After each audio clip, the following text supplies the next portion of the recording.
एक लंब hello viewers, एक लंबे टाइम के बाद में मैं आपके साथ में फिर से कनेक्ट होने जा रही हूँ।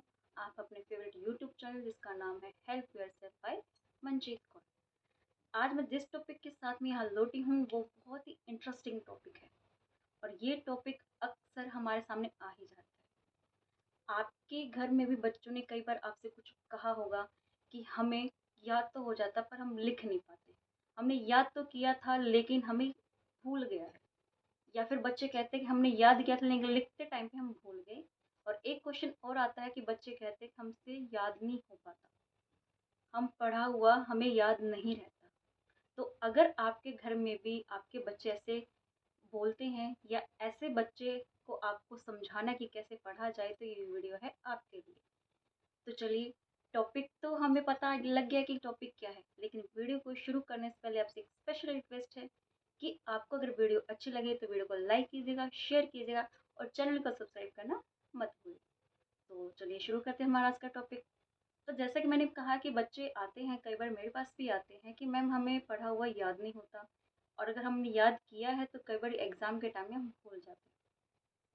तो उससे पहले मैं एक छोटी सी एक्टिविटी करवाना चाहूँगी कि बच्चों को ऐसे में लगने लग जाता है कि उनके पास में शायद दिमाग की कमी है, जिसकी वजह से उनका कॉन्फिडेंस थोड़ा लो होता जाता है। तो ऐसे में एक छोटी सी एक्टिविटी करेंगे जिससे हम बच्चे को थोड़ा कॉन्फिडेंस, है तो थोड़ा बचपना सा इस एक्टिविटी में और थोड़ा हम बचकानी भी लगेगी, लेकिन इससे आप बच्चे को कॉन्फिडेंस दिला सकते हैं। तो वो एक्टिविटी है, मैं कुछ वर्ड बोलूँगी और उसके बाद में आपसे जैसे ही खत्म होते हैं वर्ड मैं आपसे कुछ क्वेश्चनिंग करूँगी। तो सबसे पहले हाथी, चींटी, नहीं नहीं नहीं, चींटी नहीं, हाथी ही, हाथी, सफेद रंग का हाथी, रेड कलर का लॉयन, ठीक है, और रेड कलर की बिल्ली, नहीं नहीं नहीं, बिल्ली रेड कलर की नहीं, ग्रीन कलर की बिल्ली, चूहा, घर वाला चूहा नहीं, वो जो माउस जिसको हम कहते हैं, कंप्यूटर वाला चूहा यानी कि माउस, वो वाला, कॉपी,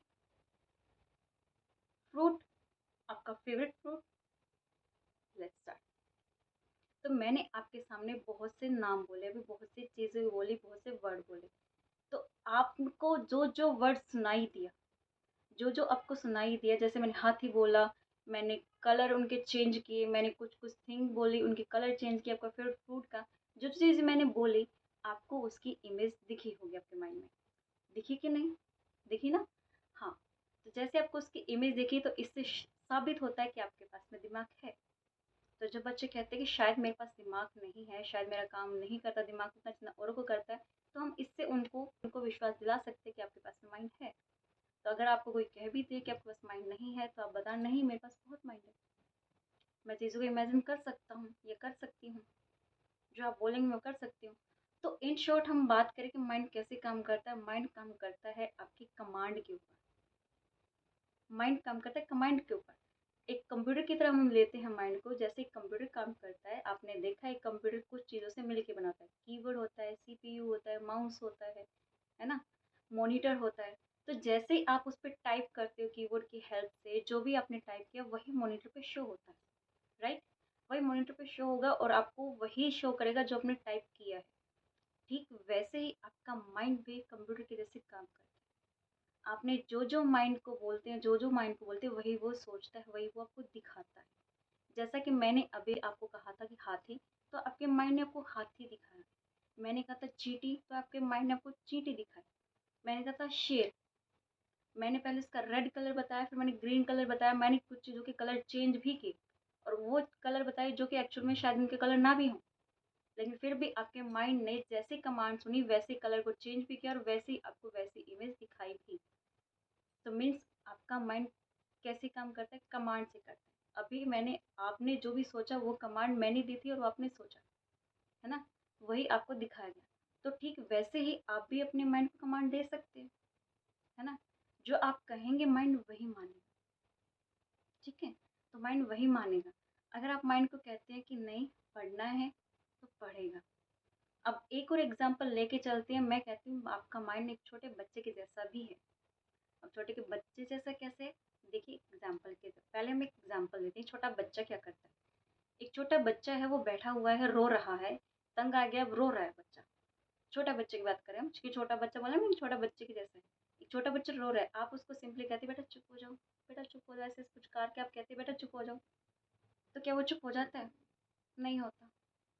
वो पहले ऐसे रो रहा था हाँ, लेकिन जैसे आप उसको कहते बेटा चुप हो जाओ, मतलब वो और हाथ पटक के कहता है हाँ, मतलब उसकी साउंड और भी बढ़ जाती है ना? तो ऐसे में अगर हम उस बच्चे को उसकी फेवरेट टॉय दे दें या उसको चॉकलेट दे दें, कुछ खाने का सामान जो उसका पसंदीदा हो या चॉकलेट दे दें, तो बच्चा चुप हो जाता है। हो जाता है ना चुप? हाँ, तो बच्चा चुप हो जाता है। तो जैसे बच्चा चुप हो जाता है, फिर हम उसको कहें बेटा देखो वहाँ पे मेरा कुछ सामान रखा है, प्लीज़ ला दो। तो बच्चा खुशी-खुशी वो सामान भी ला देता है। ठीक है? तो इस एग्ज़ाम्पल को याद रखिएगा। अब देखिए माइंड क्या करता है।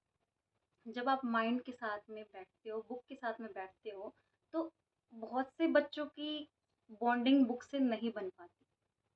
तो एक तरह से उनका दिमाग रो रहा होता है कि नहीं मुझे नहीं पढ़ना, मुझे नहीं बुक के साथ बैठना, मुझे तो रील्स देखनी है इंस्टाग्राम पे, मुझे तो शॉपिंग के लिए जाना है, मुझे तो शॉपिंग करनी है, मुझे तो फ्रेंड के साथ खेलना है। तो ऐसी-ऐसी चीज़ें आती हैं दिमाग में और बैठने को तैयार नहीं है बुक के साथ में। तो जैसे बच्चों को हम चुप करवा रहे थे, अब वैसे इस माइंड को भी हमें चुप करवाना है। कैसे करवाएँगे? अब इसको भी वो चॉकलेट, वो फ़ेवरेट टॉय देना पड़ेगा कि नहीं देना पड़ेगा? एग्ज़ैक्टली देना पड़ेगा। अब बच्चे को हमने टॉय दिया था, फ़ेवरेट चॉकलेट दी। अब इसके लिए ऐसा चीज़ क्या होगी जो इसके लिए अच्छी होगी, जो इसको पसंद होगी? तो सोचिए। आपने इससे क्या काम कराना है? हमने बच्चे को चॉकलेट और टॉय देने के बाद में उसे एक काम कराया था कि वहाँ पे कुछ आपका सामान रखा है, वो लेके आ जाओ। तो अब माइंड से हमने पढ़वाना है, पढ़ाई करवानी है। तो आप मुझे एक बात बताइए, जो भी आपकी इंटरेस्टिंग स्टोरी है, इंटरेस्टिंग चैप्टर है, इंटरेस्टिंग सब्जेक्ट है, जब आप अपने इंटरेस्टिंग सब्जेक्ट को, पसंदीदा सब्जेक्ट को लेके बैठते हो, क्या आपको कभी नींद आती है? सच-सच बताइए, क्या आपको कभी नींद आती है? नहीं आती। अगर आपको चीज़ कोई आसान लगती है और आप उसके साथ में बैठे हुए पढ़ रहे हो, तो क्या आप उसके साथ नींद आती है?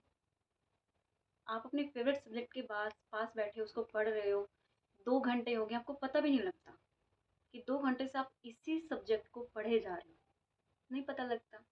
और जो टॉपिक, जो चैप्टर आपको आ रहा होता है, आप उसको पढ़े जा रहे हो, तो आपको झट से वो कंप्लीट हो जाता है, आपको पता ही नहीं लगता कब ये पूरा हो गया। तो हमारे माइंड के लिए फ़ेवरेट चॉकलेट और टॉय क्या हो गया? उसकी पसंदीदा सब्जेक्ट, उसके पसंद के टॉपिक, उसके पसंद का चैप्टर। ठीक है? तो जैसे आपने उसकी पसंद का सब्जेक्ट दे दिया, उसके साथ वो बैठता है, पढ़ता है, तो उसको थोड़ी बैठने की हैबिट होगी। आपके दिमाग को अब बैठने की हैबिट हो गई है कि वो पढ़ रहा है अभी, तो जैसे ही पढ़ने की हैबिट हो जाएगी, सीटिंग उसकी बननी शुरू हो जाए, अब उसको वो टॉपिक, वो सब्जेक्ट दे दो, जो आप उससे काम करवाना चाहते हैं, जो आप उससे पढ़वाना चाहते हैं। सपोज़ हमारे पास कई बार ऐसे टॉपिक होते हैं, जो चैप्टर में सिर्फ़ एक ही टॉपिक होता है, जो मुझे नहीं आता, है ना बच्चों? हमें होता है कि एक टॉपिक हमें नहीं आता। ऐसे में आप क्या करेंगे, पूरा लेसन तो आपको आता है, लेकिन वो एक टॉपिक नहीं आता। तो आप उस लेसन को, उस चैप्टर को पढ़ना शुरू कर देंगे और आप जैसे-जैसे पढ़ते जाएँगे फ्लो-फ्लो में आपका वो टॉपिक भी कई बारी हो जाता है। क्यों? क्योंकि आपने माइंड को पहले ईज़ी वे से निकाला है। आपने पहले माइंड को ईज़ी चीज़ दी है और आपने माइंड को पहले ऐसी चीज़ दे दी जिसमें उसका इंटरेस्ट बन गया है। इंटरेस्ट बन गया तो वो फ्लो में चल रहा है अभी। तो ऐसे में देखिए, मैंने बच्चे का एग्ज़ाम्पल लिया, ठीक वैसे मैंने माइंड का कंपेयर करके बताया। तो इस तरह से अगर आप बैठना सीख जाएँगे, सबसे बड़ी बात तो हमें बैठना सीखना है, बुक के साथ में बैठना है और फ्रेंडशिप बढ़ानी है हमारी, ताकि हम अच्छे से पढ़ाई कर सकें। तो इस तरह से हम बैठ भी जाएँगे और बच्चे से काम, मतलब हमारे छोटे से प्यारे से माइंड से काम करवाना भी शुरू कर देंगे। तो अब आपकी सीटिंग हो गई है बैठने की और आपने पढ़ना शुरू कर दिया। अब ये तरीका था पढ़ने का कि ऐसे हमें पढ़ना चाहिए। इस तरह से अगर हम पढ़ेंगे तो चीज़ों को भूलते नहीं। अब मैंने कहा कि चीज़ों को इमेजिन करके पढ़ेंगे, क्योंकि आपके पास में माइंड को इतनी पावर, जैसे हमने अभी एक्टिविटी की थी उससे आपको पता चला कि माइंड में इतनी पावर है कि आप जो बोलेंगे वो ये इमेजिन कर देगा। अब बच्चों को स्टोरी दे दो, बच्चे बड़े इंटरेस्ट तरीके से पढ़ते हैं, चीज़ें याद भी रहती हैं। मूवी दिखा दो, डायलॉग तक याद रहते हैं। तो बुक में ऐसा कुछ नहीं है। ऐसा कुछ क्यों नहीं हो पाता? तो इसीलिए मैंने कहा कि आपके माइंड में पावर है। अब जो-जो चीज़ें आप पढ़ते जा रहे हो, स्टार्टिंग में थोड़ी डिफ़िकल्टी आएगी, स्टार्टिंग में आपको हैबिट नहीं बन पाएगी, हो भी सकता है कि बन भी जाए, लेकिन कई बार ये होता है कि नहीं बन पाती। थोड़ा पेशेंस रखने के साथ में हम चीज़ों को पढ़ रहे हैं और स्टार्टिंग में उसको इमेजिन करते जा रहे हैं कि ऐसे हुआ था, ऐसे हुआ था। तो वो चीज़ें हमें विजुअलाइज़ होती जा रही है तो हमें ईज़िली याद होनी शुरू हो जाती हैं और बैठने की आदत बन जाती है, पढ़ने का तरीका मैंने बता दिया कैसे पढ़ना है। अब मैंने कहा था कि बच्चे कहते हैं कि हमने पढ़ा था लेकिन हम भूल गए, है ना? पढ़ा था भूल गए। तो मैंने कहा था आपको इससे पहले जो एक्टिविटी करवाई थी बच्चे से पहले मैंने कंप्यूटर का आपको एग्ज़ाम्पल दिया था कि माइंड काम करता है आपकी कमांड पे। तो आपने पूरा सिलेबस कर लिया, पढ़ लिया है, तो आप माइंड को थोड़ा कॉन्फिडेंस तो दो, है ना? कॉन्फिडेंस तो दो कि भैया आपको सब आता है और आप लिख दोगे। आपने पढ़ लिया है, आपने मीनिंग समझ लिया है, अब घबराने की बात नहीं है, हम पढ़ लेंगे, हम अच्छे से लिख देंगे एग्ज़ाम में। क्योंकि छोटा बच्चा है, छोटे बच्चे को समझाना भी पड़ता है क्योंकि कंप्यूटर है, कमांड देनी भी पड़ती है। आपने थ्री इडियट्स मूवी देखी होगी सबने, वहाँ पे एक छोटा सा फंडा समझाया गया कि all is well, all is well, है ना? उसको क्या है वो बता रही है, माइंड को बार-बार बता रही है कि रिलैक्स करवा रही है कि सब कुछ ठीक है, सब कुछ ठीक है, सब ठीक है। तो हमें सब दिखाई देता है कि सब ठीक है ना? रिलैक्स करवाने की एक छोटी-सी एक्टिविटी वो कर रही है कि ह all is well, all is well, all is well. तो ठीक वैसे मैं भी आपको बता रही हूँ कि आप क्या करेंगे, माइंड को समझाएँगे बार-बार कि आपने पढ़ लिया है, आपको सब याद रहेगा और सब लिख देंगे टाइम आने पर। जैसे ही आप अपने माइंड को ऐसे तैयार करके लाते हैं, वैसे माइंड को पता है कि हाँ, इसको कमांड क्या मिली है, चीज़ों को याद रख के रखना है, चीज़ों को डिलीट नहीं करना है, चीज़ों को याद रखना है। फिर आप आते हैं स्कूल में या फिर जहाँ भी आपको एग्ज़ाम देना है, वहाँ पे आप जाते हैं। अब बहुत सी जगह पे आपके फ्रेंड्स भी आपके साथ होते हैं। बाय चांस आप फ्रेंड से बातें करते हैं, तो आपको क्या सुनने को मिलता है? ये भी नहीं पढ़ा, वो भी नहीं पढ़ा, ये भी नहीं आता, ये भी नहीं आता, ये तो मैंने किया ही नहीं, मेरा तो सारा सिलेबस ही कंप्लीट नहीं हो पाया, है ना? तो आपको एक छोटी-सी एक भी हम इस टॉपिक थोड़ा-सा मैं यहाँ रोकती हूँ और आपको एक एग्ज़ाम्पल से कनेक्ट करके दिखाती हूँ कि हमारे घर में जो बच्चे होते हैं, छोटे बच्चे होते हैं, कुछ ऐसी चीज़ों को सीख जाते हैं जो उन्हें घर में नहीं सिखाई जाती, ना ही स्कूल में उनको टीचर सिखाते हैं, है ना? तो ऐसे में बच्चे हमारे गालियाँ भी सीख जाते हैं, वो चीज़ें बड़ों बड़ों से बदतमीज़ी करना भी सीख जाते हैं कई बार, है ना? तो वो चीज़ें तो हमने नहीं सिखाई, हमारे टीचर्स ने नहीं सिखाई, तो बच्चों ने सीखी कहाँ से वो चीज़ें? बच्चों ने वो चीज़ें सीखी हैं बाहर से, कहीं न कहीं उसने ऐसा देखा है तभी बच्चे ने सीखी है, लेकिन डायरेक्ट नहीं सीखी, उसने सीखे इनडायरेक्ट। उसने चलते-फिरते वो चीज़ों को सुना है, अब उसने गाली सीखी है, अडॉप्ट की है, उसने कहीं न कहीं चलते-फिरते सुनी है, तभी उसके माइंड ने उस गाली को कैच किया है और उसको अपने माइंड में बिठाया है और फ्लो में उसके मुँह से निकल जाता है। इस तरह से हम चीज़ों को सीख सकते हैं। तो मतलब बहुत सी लर्निंग ऐसी होती है जो हम डायरेक्टली नहीं सीखते, इनडायरेक्टली सीखते हैं। आपको वो डायरेक्ट कोई नहीं सिखाता। तो इस एग्जांपल को मैं कनेक्ट करना चाहूँगी जहाँ मैं अपने टॉपिक को छोड़ा था।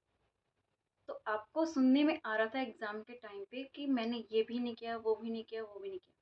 तो ये भी नहीं किया, वो भी नहीं किया, वो हमने बात करी थी कि बच्चे ने ऐसी चीज़ें सीखी जो कि माँ-बाप ने या टीचर ने नहीं सिखाई। तो वो चीज़ें अब माइंड ने कैच क्या कर सकता है उस टाइम पे कि मैंने ये भी नहीं किया, वो भी नहीं किया। इससे पहले हमने कमांड दे के क्या लाए थे कि आपने सब पढ़ा है, सब कर लोगे, लिख लोगे। लेकिन माइंड को जैसे ही सुना, बेशक आपने नहीं कहा कि आपने नहीं किया या आपने नहीं पढ़ा, उसको सुनाई क्या दे रहा है? क्या सुनाई दे रहा है उसको? कि मैंने नहीं पढ़ा, मैंने नहीं किया, मुझे नहीं आता। तो ऐसे में उसने वही कैच कर लिया। तो धीरे-धीरे, धीरे-धीरे वो क्या करता है, चीज़ों को इरेज़ करने लग जाता है, डिलीट करने लग जाता है। अब ये वो वाली कंडीशन जहाँ बच्चे कहते हैं कि हमने हमने पढ़ा था लेकिन हम भूल गए, है ना? तो माइंड को ऐसे में भी इस जगह पे भी आपने माइंड को थोड़ा-सा कमांड देना है कि नहीं, इनकी बातों पे ध्यान मत दो, आपको सब आता है, आपने सब कर रखा है। बेशक बोल के मत दीजिए, मन ही मन में आप बोल दीजिए कि मुझे सब आता है और सब पेपर में जो क्वेश्चन आएगा उसको हम वो लिख देंगे, ठीक है? अब सपोज़ आप एग्ज़ाम वाले रूम में बैठे हैं, आपके पास क्वेश्चन पेपर भी है, आपको टाइमिंग भी मिलती है पेपर को पढ़ने की।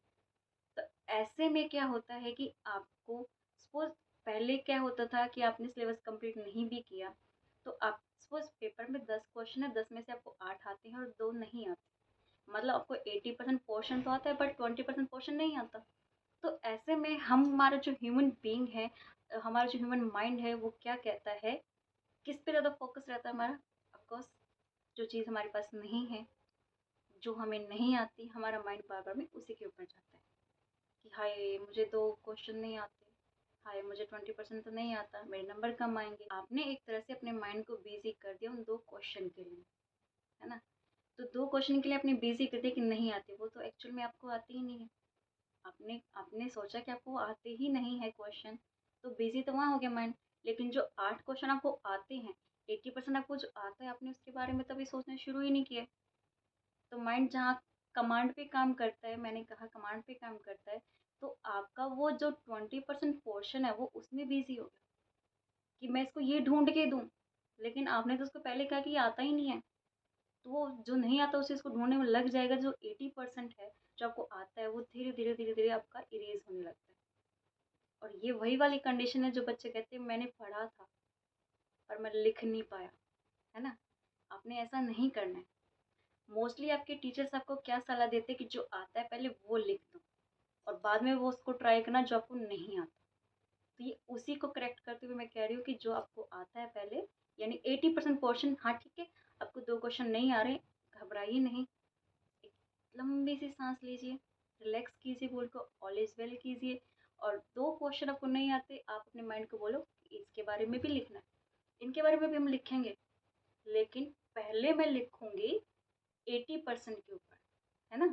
पहले मैं अपना 80% पेपर कवर करूंगी, उसके बाद में 20% पे मैं फोकस करूंगी और ज़रूर लिखूंगी। ऐसा नहीं कि मैं नहीं लिखूंगी, मैं ज़रूर लिखूंगी। फिर से एक स्माइल दीजिए, और हमारा 80% जो हमें आता है उसको आप शुरू कर दो। अब आपके माइंड को मैसेज किया गया, कमांड किया गया कि 80% पहले करना है और 20% बाद में करना है। तो जैसे ही आपने पेपर करना शुरू कर दिया, माइंड बिजी हो गया 80% को ढूंढने में, है ना? क्योंकि हमने कमांड कह दी 80% करेंगे पहले, तो 80% जो आता है उसको ढूंढने में माइंड बिजी हो गया। अब माइंड वही कर रहा है जो आप लिखना चाहते हैं, क्योंकि 80% का आता है, आपने कहा था ये आता है, तो आता है तो माइंड वही आपको दिखाना शुरू कर देता है कि इसका ये आंसर है, ये आंसर, फिर आप लिखते जाते हैं। अब आपका 80% पेपर कंप्लीट। अब आ जाइए 20% सिलेबस पे, यानी 20% जो आपको 2 क्वेश्चन नहीं आते थे उन पे आ जाइए। अभी 2 क्वेश्चन, फिर से एक लंबी सांस लो, हाँ अब आ गए, देखो अब आपके बारे में लिखेंगे हम। तो बेशक मैं कहती हूँ कि आपको वो 2 क्वेश्चन नहीं आते, लेकिन ऐसा तो नहीं है कि वो 2 क्वेश्चन आउट ऑफ सिलेबस हों। तो इतना तो आइडिया लग ही जाता है कि ये जो 2 क्वेश्चन हैं, ये 2 क्वेश्चन किस चैप्टर से हैं और उस चैप्टर में किस बारे में बात हुई है ना? तो ऐसे ही आप उसके बारे में लिखना शुरू कर देते हैं। सपोज़ आपको नहीं आता आंसर, कोई बात नहीं, आप उस चैप्टर के बारे में हल्का-फुल्का 2-3 लाइन लिखना शुरू तो कीजिए। और ऐसे चांसेस होते हैं कि आप 1-2 लाइन लिखना शुरू कर देते तो आपको आंसर कई बार याद आ भी जाता है ना? तो आंसर याद आ जाता तो यू आर लकी, आपका पूरा क्वेश्चन, आपका पूरा आंसर मिल गया। तो ऐसे में आप उनके बारे में लिख दीजिए, है ना? तो ऐसे अपने 20% जो आपको रहता था पेपर वो आपने कर दिया। तो अब आपने 80% भी कर दिया, 20% भी कर दिया, तो इस बारी चांसेस हैं आपके अच्छे मार्क्स आने के, है ना? उससे पहले हम माइंड को बेसिक करके जो हमें नहीं आता, और हमने इस बार माइंड को बिजी किया, जो हमें आता था पहले हमने वो किया। मतलब हमने अपने 80% जो हमें आता था उसको हमने सेव कर लिया। इस कंडीशन में हमारा माइंड क्वेश्चन आंसर को भूलने नहीं देता। तो इस तरह से आपने बच्चों को समझाना है कि पहले कौन सा करना है, पहले आपको जो आता है वो करना है। हम पहले बच्चों को कहते थे कि आपको जो नहीं आता वो बाद में कर देना, जो आता है पहले वो करना है। लेकिन हम बच्चे को बताते नहीं थे क्यों करना है। हमारा ये माइंड है, बच्चे हैं, बड़े एक्साइटमेंट में होते हैं, बड़े क्यूरियस होते हैं, उनको बताना पड़ता है कि क्या रीज़न क्या है इसके पीछे। तो उनको रीज़न बता दिया जाता है तो बच्चे उसको ज़्यादा अच्छे से मान लेते हैं। तो आई होप आपको मेरी ये वीडियो अच्छी लगी होगी, आपको समझ में आ गया होगा कि कैसे बच्चे को लॉजिक दे देकर, एग्जाम्पल दे देकर हम पढ़ना सिखा सकते हैं, कैसे उनकी हम सीटिंग करवा सकते हैं बुक के साथ में, कैसे बुक से दोस्ती करवा सकते हैं, कैसे वो पढ़ सकते हैं इमेजिन करके, उनके पास माइंड है, उनको कॉन्फिडेंस लाकर, और कैसे अपने आप को प्रिपेयर करना है, माइंड को कैसे प्रिपेयर करना है, कैसे इंस्ट्रक्शन देनी है एग्ज़ाम के टाइम पे, वो हमने आज बात करी। तो आई होप ये वीडियो आपको अच्छी लगी होगी। तो प्लीज़ वीडियो अच्छी लगी है तो वीडियो को लाइक कीजिए, शेयर कीजिए और चैनल को सब्सक्राइब करना नहीं भूलेंगे। तो मिलते हैं हम नेक्स्ट वीडियो के साथ में, नेक्स्ट टॉपिक के साथ में। तब तक के लिए बाय बाय।